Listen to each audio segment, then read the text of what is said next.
बाथौनि सिनायथि जोबब्लासो जाथिया जौगागोन। खुलुमबाय बयखौबो लोगोफोर, बे समाव जोबोद इम्पर्टेन्ट आपडेट लानानै फैदों। नोंथांमोना ससियेल मिडियायाव मोनसे पस्ट होनाय नुदों जानांगौ। दा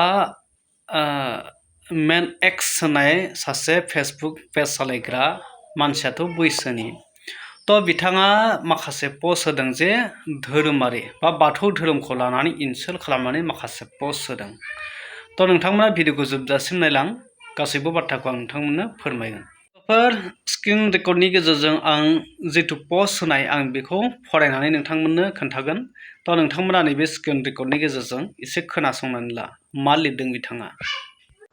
दा मेन एक्स होननाय फेसबुक पेज सालायग्रा बिथाङा बाथौ धोरोमनि सायाव बेफोरबायदि लिरदों। बिथाङा लिरदों जे बाथौनि सिनायथि जोबब्लासो जाथिया जौगागोन।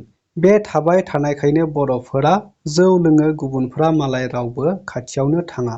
बाथौआनो बर'नि सुनि। राखेब। बिथांनि मुङा जाहैदों राखेब। बिथाङा बाथौ धोरोमनि सायाव बेफोरबायदि लिरदों। आरो गुबुन मोनसे दंबावो जोहोलाव बसुमतारी। बिथाङाबो बाथौ धोरोमनि सायाव बेफोरबायदि लिरदों। बे बाथौ सिजौआखि इसोर जायो नामा रा? मोदायसो थायो सिजौ बिफाङाव, बेखौनो खुलुमो। बाथौ सिजौ बिफाङा बिफांसो। बेहाय मोदायसो थायो, बे इसोर नामा? दा बेफोरबायदि लिरदों आरो। लोगोफोर, थारैनो बे मोननै पस्टनि जिथु लिरनाय बिनि बागै नोंथांमोना मिथिबाय मा लिरदों। आं बेखौ स्क्रिन रेकर्डनि गेजेरजों रोखा रोखा फरायनानै खोन्थाबाय। बेनि सायाव नोंथांमोना मा होननानै फोरमायनो सानो?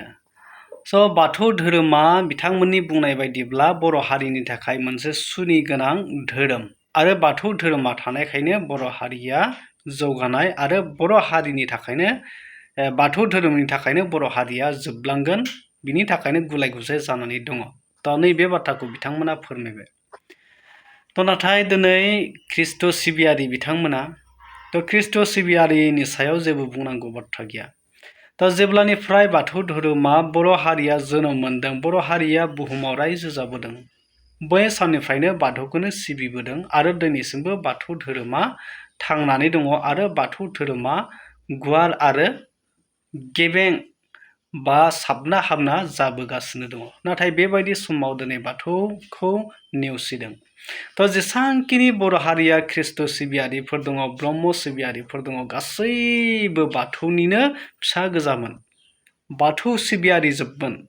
गेजेर ससेयाव जेब्ला बाथौ धोरोमा एसे गुलाय गुजाय जिथु बोलि होनाय नेमखान्थि दंमोन, बै बोलि होनाय नेमखान्थि आरो गोबां गुलाय गुजायखौ सिबिनो बानानै बेखौ नागारनानै गुबुन माने बर' हारिया सानसे समाव गुलाय गुजाय जानायखाय गुबुन गावस्रानाय गुबुन धोरोम लादों। सोरबा ब्रह्म, सोरबा ख्रिस्टियान, सोरबा अनेक धर्म लाबाय। नाथाय जायफोरा दिनैसिमबो दङ, बाथौखौ सिबिनानै दङ, बै समनिफ्रायनो बर' हारिया बाथौनि नामजोंनो थांनानै दङ। आरो जेसांखिनि जि सिनायथि मोनो हारिमु, कालसारेल आरो जि माखासे आसार खान्थि, नेम निथि बर'आ बे मोन्थोरखौनो लानानै गावहानो राव, हारिमु, थुनलाइ, आसार खान्थि दं। बे मोन्थोरखौनो लानानै दिनै बर'आ आलादा मोनसे बड'लेण्ड सोरजिनायनि बा गाव हारि हिसाबै थांना थानायनि मोन्थोरजों दिनैसिमबो जुजिबोगासिनो दङ। बेफोर गासैबो बाथौ सिबियारि बा बाथौ धोरोमनिफ्रायनो बर'नि आसार खान्थि, नेम निथि गासैबो हारिमुफ्रा थांनानै थाबोदों। जेब्ला बाथौ धोरोमा जोबलांगोन अब्ला बै समाव दिन्थिनो थाखाय ना आसार खान्थि, ना मा दङ, ना हारिमु दङ, बेबो जोबलांनो हागौ। बेफोरबायदि माने गोबां बाथ्रा साननो गोनां। दिनै जायफ्रा ख्रिस्ट' सिबियारि बिथांमोननि सायाव जेबो मुगैनांगौ, जेबो बुंनांगौ होननानै साननांगौ गैया। नाथाय जे बाथौ धोरोम सिबियारिफोरखौ बा बर'नि मोनसे धोरोम, जे बर' हारिया गावहा मोनसे धोरोम दङ, जेरैहाय नर्थ इस्टआवनो बा भुटान बायदियाव, अरुणाचल बायदियाव आलादा मोनसे धोरोम दङ बुद्धिस्ट हिसाबै। आरो ट्राइबेलफोरानो गावबागाव, जेरै कार्बिफोरा, टिवाफोरा, मिसिंफोरा गावबागाव मोनसे आसार दं, मोनसे नेम दं, सिबिबोयो ट्राइबेलफोरा। बेबायदिनो जोंनि बर'आबो गावनि नेम आसार खान्थिजों ट्राइबेल हिसाबै सिबिनानै दङ। थ' अब्ला दिनै बाथौ धोरोमखौ मुगैनानै नेवसिनानै हारिखौ फोजौनो होनना साननाया बे बेसेबां दुखुनांथाव। थ' नैबे सासे सुबुङा मा फोरमायनो सानदों बेखौ बुजिला। नाथाय दिनै जुदि बाथौ गैयाब्ला बर'नि आसार खान्थि नेम हारिमु बिथिङा गोमालांगोन आरो बर' हारिया आलादा बा थांना थानो हानायनि मोन्थायाबो गोमालांगोन। नोंथांमोना दि नुगासिनो सरसा जिहेथु जोंनि भारतआव RSS बिथांमोना माबायदि सोलो खालामगासिनो दङ, माबायदि षड़यन्त्र खालामगासिनो दङ। जुदि बर' हारिया गासैबो ख्रिस्ट' सिबि जाजोबोब्ला, सोरबा ब्रह्म जाजोबोब्ला, हिन्दुबासि जाजोबोब्ला बा ख्रिस्ट' सिबियारि जाजोबोब्ला गासैखौबो गुबुन आलादा मोनसे खालामनानै दोनगोन। नाथाय दिनै बाथौ थानायखाय बिथांमोना इसेबां नासयनोबो हायाखै जे राव हारिमु थुनलाइ आसार खान्थि थानाय हिसाबै। अब्ला बेफोरबायदिखौ दिनै नेवसिदों।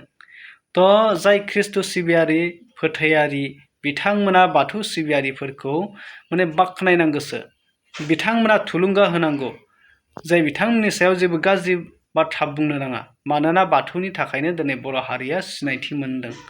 अब्ला दिनै बाथौ गैयाब्ला बागुरुम्बा मोसानाय, दावस्रि देलाय मोसानाय, बा जायखिजाया खेराइ मोसानाय, बे मोसानायफ्रा बहानिफ्राय फैगोन, बोरै थांनानै थागोन? थ' गाननाय जोमनाय आसार खान्थि नेमखान्थिया बोरै थांना थागोन? दा बबे मोन्थोरखौ लानानै बर' हारिया गावखौ थांना थानायनि लामाजों दैदेनगोन? दा बेफोरबायदि गोबां बाथ्राखौ साननो दङ। नाथाय बेफोरबायदि माखासे थौले गोसोनि सुबुङा गावनि धोरोमखौल' गोग्गा खालामनानै गुबुनखौ नेवसिनानै दा बेफोरबायदि जानला मानला बुंनाया बे जोंनि समाजनि थाखाय गनायजाथाव जायाखै। थ' लोगोफोर, बिनि सायाव नोंथांमोना मा कमेन्ट खालामनो सानो? कमेन्ट खालामनो।